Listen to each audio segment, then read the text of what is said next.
ബിസ്മില്ലാഹിർ റഹ്മാനിർ റഹീം നഹ്മദുഹു വനുസല്ലി അലാ റസൂലിഹിൽ കരീം അമ്മാ ബഅദ്. ഈ സൂറത്തിൻ്റെ കഴിഞ്ഞ പല ആയത്തുകളിലും തൗഹീദിനെ പറ്റി, ഏകദൈവ വിശ്വാസത്തെ പറ്റിയാണ് നാം മനസ്സിലാക്കിയത്. അള്ളാഹുവിനെ മാത്രം ആരാധിക്കണം, അവനാണ് സൃഷ്ടാവ്, എല്ലാത്തിനും കഴിവുള്ളത് അള്ളാഹുവിന് മാത്രമാണ്.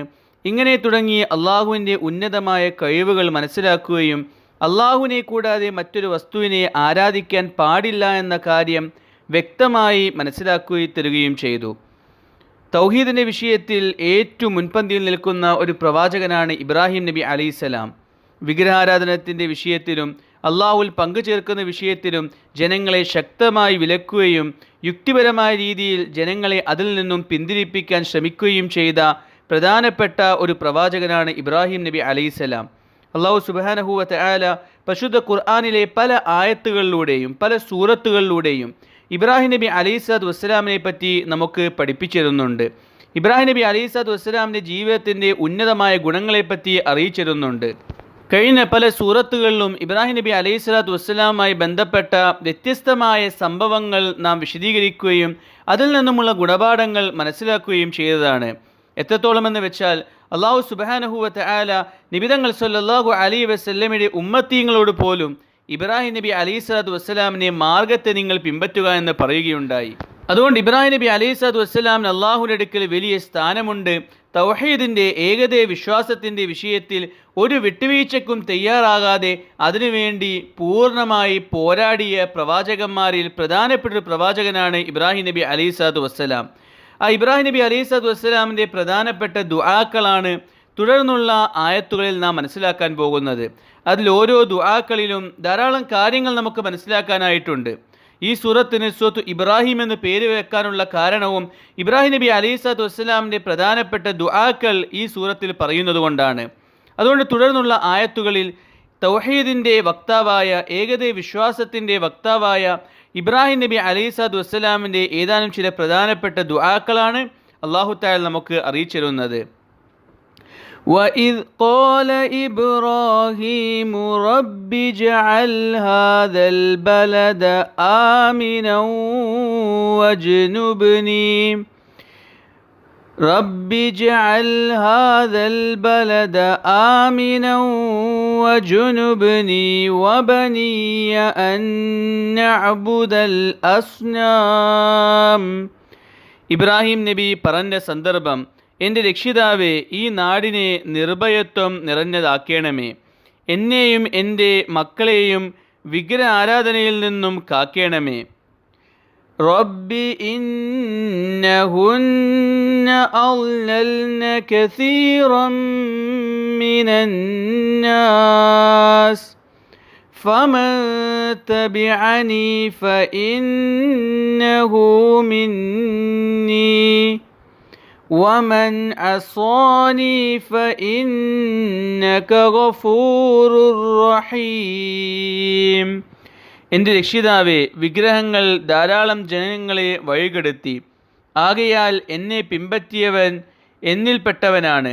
എനിക്ക് എതിര് പ്രവർത്തിക്കുന്നവൻ തീർച്ചയായും നീ ഏറെ പൊറുക്കുന്നവനും കരുണയുള്ളവനുമാണ്. ഈ രണ്ട് ആയത്തുകളിലൂടെ അള്ളാഹു സുബ്ഹാനഹു വ തആല ഏതാനും ചില പ്രധാനപ്പെട്ട കാര്യങ്ങൾ അറിയിച്ചിരിക്കുകയാണ്. ഇബ്രാഹിം നബി അലൈഹിസ്സലാത്തു വസ്സലാമിൻ്റെ ദുആയാണ് ഈ രണ്ട് ആയത്തുകൾ എന്നുള്ളത്.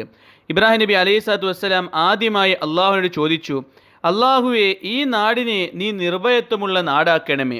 പരിശുദ്ധമായ മക്കയെയാണ് ഇവിടെ ഉദ്ദേശിക്കപ്പെടുന്നത്. പരിശുദ്ധമായ മക്കയെ നിർഭയത്വമുള്ള നാടാക്കണമേ എന്ന് ഇബ്രാഹിം നബി അലൈഹിസ്സലാത്തു വസ്സലാം അള്ളാഹുവിനോട് ദുആ ചെയ്യുകയുണ്ടായി. അള്ളാഹു ആ ദുആ സ്വീകരിച്ചു. ഇന്നും പരിശുദ്ധമായ മക്ക എന്നുള്ളത് നിർഭയത്വമുള്ള നാടാണ്. അള്ളാഹു സുബ്ഹാനഹു വ തആല എല്ലാവർക്കും ആ നാട്ടിൽ നിർഭയത്വവും സമാധാനവും വെക്കുകയുണ്ടായി. എത്രയോ ആളുകൾ ഒരുമിച്ച് കൂടുന്ന സ്ഥലമാണെങ്കിലും നിർഭയമായ രീതിയിൽ ആർക്കും അവിടെ ഏത് രാത്രിയിലും പോകാനും ഏത് രാത്രിയിലും ആരാധന ചെയ്യാനും പൂർണ്ണമായ സ്വാതന്ത്ര്യമുണ്ട്. അവിടെ ഒരിക്കലും ആരും ആക്രമിക്കപ്പെടുന്നില്ല. ഇങ്ങനെ നിർഭയത്വമുള്ള നാടാക്കി അള്ളാഹു സുബ്ഹാനഹു വ തആല മക്കയെ മാറ്റുകയുണ്ടായി. ഇതിൽ നിന്ന് നാം മനസ്സിലാക്കേണ്ട പ്രധാനപ്പെട്ട കാര്യം എന്താണ്? അള്ളാഹു സുബ്ഹാനഹു വ തആലയുടെ പ്രവാചകനായ ഇബ്രാഹിം നബി അലൈഹിസ്സലാത്തു വസ്സലാം ഒരു നാടിനു വേണ്ടി ദുആ ചെയ്തു. അതിൽ ആദ്യമായി ദുആ ചെയ്തത് ആ നാടിനെ നിർഭയത്വമുള്ള നാടാക്കാൻ വേണ്ടിയാണ്. അതുകൊണ്ട് നിർഭയമായ രീതിയിൽ ഒരു നാട്ടിൽ താമസിക്കാൻ സാധിക്കുക, നിർഭയമായ രീതിയിൽ അള്ളാഹുവിൻ്റെ ദീനനുസരിച്ച് ജീവിക്കാൻ സാധിക്കുക എന്നുള്ളത് അള്ളാഹുവിൽ നിന്നുമുള്ള വലിയ അനുഗ്രഹമാണെന്ന കാര്യം ഈ ആയത്തിൽ നിന്ന് നാം മനസ്സിലാക്കേണ്ട കാര്യമാണ്. നിർഭയമായ രീതിയിൽ അള്ളാഹുവിനെ ആരാധിക്കാനും നാട്ടിൽ താമസിക്കാനും അള്ളാഹുവിനോട് ദുആ ചെയ്യണമെന്നും ആ അനുഗ്രഹത്തെ ചോദിച്ചു വാങ്ങേണ്ടതുണ്ടെന്നുമുള്ള കാര്യവും ഈ ആയത്തിലൂടെ നാം മനസ്സിലാക്കേണ്ട കാര്യമാണ്. നമ്മൾ താമസിക്കുന്ന നാട് നിർഭയത്വമുള്ള നാടാണെങ്കിൽ, സ്വതന്ത്രമായി അള്ളാഹുവിനെ ആരാധിക്കാൻ സാധിക്കുന്ന നാടാണെങ്കിൽ അള്ളാഹുവിനെ ശുക്ർ ചെയ്യേണ്ടതുണ്ട്, അള്ളാഹുവിനെ നന്ദി ബോധിപ്പിക്കേണ്ടതുണ്ട്. ആ ലഭിച്ച അനുഗ്രഹത്തെ ഉപയോഗിച്ചുകൊണ്ട് ഏറ്റവും നല്ല രീതിയിൽ സമാധാനത്തിന് വേണ്ടി പരിശ്രമിക്കുകയും അള്ളാഹുവിനെ ആരാധിക്കുന്ന വിഷയത്തിൽ അലസത കാണിക്കാതിരിക്കുകയും ചെയ്യേണ്ടതുണ്ട്. അങ്ങനെ അള്ളാഹു നൽകിയ അനുഗ്രഹത്തെ ഏറ്റവും നല്ല രീതിയിൽ ഉപയോഗിച്ചുകൊണ്ട് ആ അനുഗ്രഹത്തിന് നന്ദി ബോധിപ്പിക്കേണ്ടതുണ്ട്. ഒരിക്കലും അശാന്തി ഉണ്ടാക്കുന്ന, അക്രമങ്ങൾ ഉണ്ടാക്കുന്ന പ്രവർത്തനങ്ങൾ വിശ്വാസികളിൽ നിന്നും ഉണ്ടാവാൻ പാടില്ല. ഒരു നാടിൻ്റെ നിർഭയത്വത്തെ നശിപ്പിച്ചു കളയുന്ന, ഒരു നാടിൻ്റെ സമാധാന അന്തരീക്ഷത്തെ നശിപ്പിച്ചു കളയുന്ന പ്രവർത്തനങ്ങൾ അതൊരിക്കലും വിശ്വാസികളിൽ നിന്നും ഉണ്ടാവാൻ പാടില്ല. നേരെ മറിച്ച് വിശ്വാസികളെ സംബന്ധിച്ചിടത്തോളം ഒരു നാടിനെ നിർഭയത്വമുള്ളതാക്കാൻ പരിശ്രമിക്കുകയും ആ നാടിലെ ശാന്തിയെ നിലനിർത്താനായി പരിശ്രമിക്കുകയും ചെയ്യേണ്ടതുണ്ടെന്ന പാഠം ഇബ്രാഹിം നബി അലൈഹിസ്സലാത്തു വസ്സലാമിൻ്റെ ദുആയിൽ നിന്നും നാം മനസ്സിലാക്കേണ്ട കാര്യമാണ്. രണ്ടാമതായി ഇബ്രാഹിം നബി അലൈഹിസ്സലാത്തു വസ്സലാം ചെയ്ത ദുആ, അള്ളാഹുവേ എൻ്റെ സന്താന പരമ്പരകളെ നീ ഷിർക്കിൽ നിന്നും കാക്കേണമേ എന്നാണ്, വിഗ്രഹ ആരാധനയിൽ നിന്നും കാക്കേണമേ എന്നാണ്. അള്ളാഹുവിൽ പങ്കുചേർക്കുന്ന പ്രവർത്തനങ്ങളിൽ നിന്നും കാക്കാനായി അള്ളാഹുവിടെ ദുആ ചെയ്യണം. സ്വന്തത്തെ സംരക്ഷിക്കാനും തങ്ങളുടെ സന്താന തലമുറകളെ സംരക്ഷിക്കാനും അള്ളാഹുവിടെ ദുആ ചെയ്യണം. ഇതിലൂടെ നാം മനസ്സിലാക്കേണ്ട പ്രധാനപ്പെട്ട കാര്യം, അള്ളാഹു വിലക്കിയ കാര്യങ്ങൾ, പ്രത്യേകിച്ച് അതിൽ ഏറ്റവും കടുപ്പമുള്ള കാര്യമാണ് ഷിർക്ക് എന്നുള്ളത്. അള്ളാഹുവിൽ മറ്റു വസ്തുക്കളെ പങ്കു ചേർക്കുക എന്നുള്ളത്, അള്ളാഹു അല്ലാതെ മറ്റു വസ്തുക്കൾക്ക് അള്ളാഹുവിൻ്റെ സ്ഥാനം കൊടുക്കുക എന്നുള്ളത്, അതിൽ ഒരിക്കലും സ്വന്തമായി പെട്ടുപോവാനോ തങ്ങളുടെ മക്കൾ അതിൽ പെടുന്നതിൽ നിന്നും അവരെ സംരക്ഷിക്കുകയും ചെയ്യണമെന്ന് ഈ ആയത്തിൽ നിന്നും നാം മനസ്സിലാക്കേണ്ടതുണ്ട്. ഒരു ഭാഗത്ത് സ്വന്തത്തെ തൗഹീദിൽ ഉറപ്പിച്ചു നിർത്താനും സന്താന തലമുറകളെ തൗഹീദിൽ ഉറപ്പിച്ചു നിർത്താനും ദുആ ചെയ്യണം. അതുപോലെ തന്നെ സ്വന്തത്തിൽ തൗഹീദ് ഉണ്ടാക്കാനും തലമുറകളിൽ തൗഹീദ് ഉണ്ടാക്കാനുമായി പരിശ്രമിക്കുകയും ചെയ്യേണ്ടതുണ്ട്. അതിനായി സ്വന്തം ജീവിതത്തിൽ നിന്നും ഷിർക്കിനെ ഒഴിവാക്കണം, അള്ളാഹുവിനെ മാത്രം വിളിക്കണം, അള്ളാഹുവിനോട് മാത്രം കാര്യങ്ങൾ ചോദിക്കണം, മക്കളെയും അത് തന്നെ പഠിപ്പിക്കണം. അള്ളാഹുവിനെ മാത്രം വിളിക്കാനും അള്ളാഹുയുടെ കാര്യങ്ങൾ ചോദിക്കാനും അള്ളാഹു ഇഷ്ടപ്പെട്ട രീതിയിൽ ജീവിക്കാനും മക്കളെ പഠിപ്പിക്കുകയും ചെയ്യണം. ഇങ്ങനെ സ്വന്തം ജീവിതം നന്നാക്കുകയും മക്കളുടെ ജീവിതം നന്നാക്കാനായി പരിശ്രമിക്കുകയും ചെയ്യുകയും അവർക്ക് വേണ്ടിയും സ്വന്തത്തിനു വേണ്ടിയും ദുആ ചെയ്യുകയും ചെയ്യണമെന്ന് ഇബ്രാഹിം നബി അലൈഹിസ്സലാത്തു വസ്സലാമിൻ്റെ ദുആയിൽ നിന്നും നാം മനസ്സിലാക്കേണ്ട പ്രധാനപ്പെട്ട കാര്യമാണ്. നമ്മൾ നമ്മുടെ സന്താനങ്ങൾക്ക് ഭൗതികമായ കാര്യങ്ങളിൽ മാത്രമല്ല പാരത്രികമായ കാര്യങ്ങളിലും അവർക്ക് സഹായിയായി തീരണം. അള്ളാഹുവിനെ മനസ്സിലാക്കി കൊടുക്കുന്ന കാര്യത്തിലും അള്ളാഹുവിൻ്റെ ദീനനുസരിച്ച് ജീവിക്കുന്ന വിഷയത്തിലും ഇതിലെല്ലാം നമ്മുടെ മക്കൾക്ക് ഞങ്ങൾ സഹായികളായി തീരണം. അവരുടെ നന്മയ്ക്ക് വേണ്ടിയും ഇരുലോക വിജയത്തിന് വേണ്ടിയും ദുആ ചെയ്യുക എന്നുള്ളത് മാതാപിതാക്കൾ ശ്രദ്ധിക്കേണ്ട കാര്യമാണെന്ന് ഈ ആയത്തിൽ നിന്നും നാം മനസ്സിലാക്കേണ്ട പ്രധാനപ്പെട്ട കാര്യമാണ്. അതുപോലെ ഇബ്രാഹിം നബി അലൈഹിസ്സലാത്തു വസ്സലാം അള്ളാഹുടെ ദുആ ചെയ്യുമ്പോൾ, അള്ളാഹുവെ എന്നെ നീ വിഗ്രഹ ആരാധനയിൽ നിന്നും കാക്കണമെന്ന് ദുആ ചെയ്തു. പ്രവാചകന്മാരെ സംബന്ധിച്ചിടത്തോളം അവർ പാപത്തിൽ നിന്നും സംരക്ഷിക്കപ്പെട്ടവരാണ്. എന്നിട്ടും ഇബ്രാഹിം നബി അലൈഹിസ്സലാത്തു വസ്സലാം തങ്ങളെ പാപത്തിൽ നിന്നും ഷിർക്കിൽ നിന്നും സംരക്ഷിക്കണമെന്ന് ചോദിച്ചുകൊണ്ട് വരാൻ പോകുന്ന സമുദായങ്ങളെ പഠിപ്പിച്ചു കൊടുക്കുകയാണ്.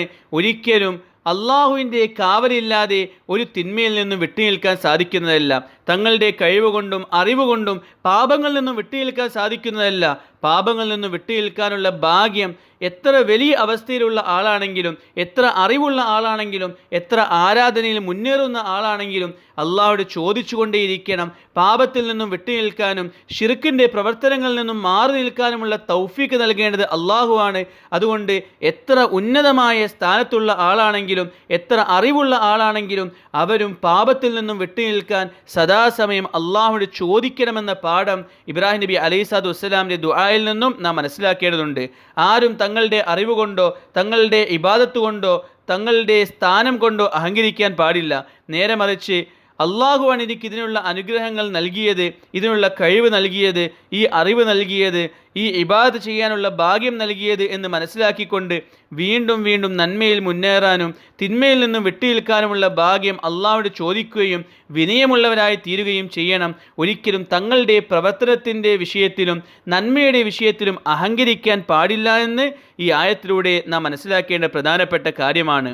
രണ്ടാമതായി നാം ഓതിയ ആയത്തിലൂടെ ഇബ്രാഹിം നബി അലൈഹി സ്വലാത്തു വസ്സലാമിൻ്റെ ദുആയിലൂടെ അള്ളാഹു തആല അറിയിച്ചിരുന്നത്, ഇബ്രാഹിം നബി അലൈഹി സ്വലാത്തു വസ്സലാം അള്ളാഹുവോട് പറയുകയാണ്, അള്ളാഹുവെ, ഈ വിഗ്രഹങ്ങൾ, ഈ ആൾദേവങ്ങൾ, ജനങ്ങൾ അള്ളാഹുവിൽ പങ്കുചേർക്കാനായി ഉപയോഗിക്കുന്ന വസ്തുക്കൾ, വ്യക്തികൾ, ഇവരെല്ലാം ജനങ്ങളെ ധാരാളമായി വഴിപിഴപ്പിച്ചിരിക്കുന്നു.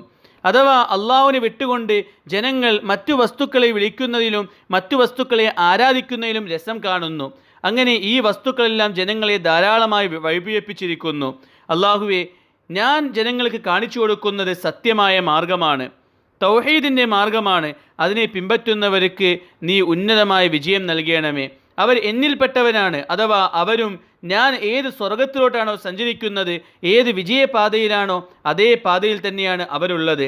എന്നാൽ അള്ളാഹുവെ, ധാരാളം ആളുകൾ അവർ ഈ നന്മയെ ഉപേക്ഷിച്ചുകൊണ്ട് ശിർക്കിൻ്റെ മാർഗത്തെ തിരഞ്ഞെടുക്കുന്നു. നീ തീർച്ചയായും പുറത്തു കൊടുക്കുന്നവനാണ്. അഥവാ ഇബ്രാഹിം നബി അലൈഹി സ്വലാത്തു വസ്സലാം ഒരിക്കലും മോശമായ പ്രവർത്തനങ്ങൾ ചെയ്യുന്ന, ശിർക്ക് ചെയ്യുന്ന ജനങ്ങളെ നശിപ്പിക്കാനായി ദുആ ചെയ്തില്ല. നേരെ മറിച്ച് അവരുടെ മോശമായ പ്രവർത്തനങ്ങളെ അംഗീകരിച്ചുകൊണ്ട് അള്ളാഹുവിൻ്റെ കരുണയുടെ ഗുണം പറഞ്ഞുകൊണ്ട് അള്ളാഹുവെ, നീ അവർക്ക് പുറത്തു കൊടുക്കണമേ എന്ന് പറയുകയാണ് ചെയ്യുന്നത്. അഥവാ അവരിപ്പോൾ ചെയ്യുന്നത് മോശമായ പ്രവർത്തനമാണ്, നീ അവർക്ക് സന്മാർഗം കാണിച്ചു കൊടുക്കുകയും അവർ മുമ്പ് ചെയ്ത പാപങ്ങൾ പൊറുക്കുകയും ചെയ്യണമേ എന്ന് അള്ളാഹുവിനോട് ദുആ ചെയ്യുകയാണ്. അതുകൊണ്ട് ശിർക്ക് എന്നുള്ളത് മനുഷ്യനെ അള്ളാഹുവിൽ നിന്നും അകറ്റുന്ന പ്രവർത്തനമാണ്, അള്ളാഹുവിൻ്റെ കരുണയിൽ നിന്നും വിദൂരമാക്കുന്ന പ്രവർത്തനമാണ്, അള്ളാഹുവിന് ഏറ്റവും ഇഷ്ടമില്ലാത്ത പ്രവർത്തനമാണ്. അതിനാൽ അതിൽ അകപ്പെട്ടു പോകുന്നതിൽ നിന്നും സ്വന്തത്തെയും സന്താന പരമ്പരകളെയും സംരക്ഷിക്കണമെന്നും അതിനായി ദുആ ചെയ്യണമെന്നുമുള്ള കാര്യം ഈ ആയത്തുകളിലൂടെ അല്ലാഹു തആല അറിയിച്ചിരിക്കുകയാണ്. അഥവാ ഇബ്രാഹിം നബി അലൈഹി സ്വലാത്തു വസ്സലാമിൻ്റെ ദുആയിൽ നിന്നും നാം മനസ്സിലാക്കേണ്ട പ്രധാനപ്പെട്ട കാര്യമാണ്. തുടർന്നുള്ള ആയത്തുകളിലും ഇബ്രാഹിം നബി അലൈഹി സ്വലാത്തു വസ്സലാമിൻ്റെ ദുആ തന്നെയാണ് അള്ളാഹു അറിയിക്കുന്നത്. അല്ലാഹു തആല പരിശുദ്ധ ഖുർആൻ മനസ്സിലാക്കാൻ തൗഫീഖ് നൽകുമാറാകട്ടെ. വാഖിറു ദഅ്വാനാ അനിൽ ഹംദുലില്ലാഹി റബ്ബിൽ ആലമീൻ.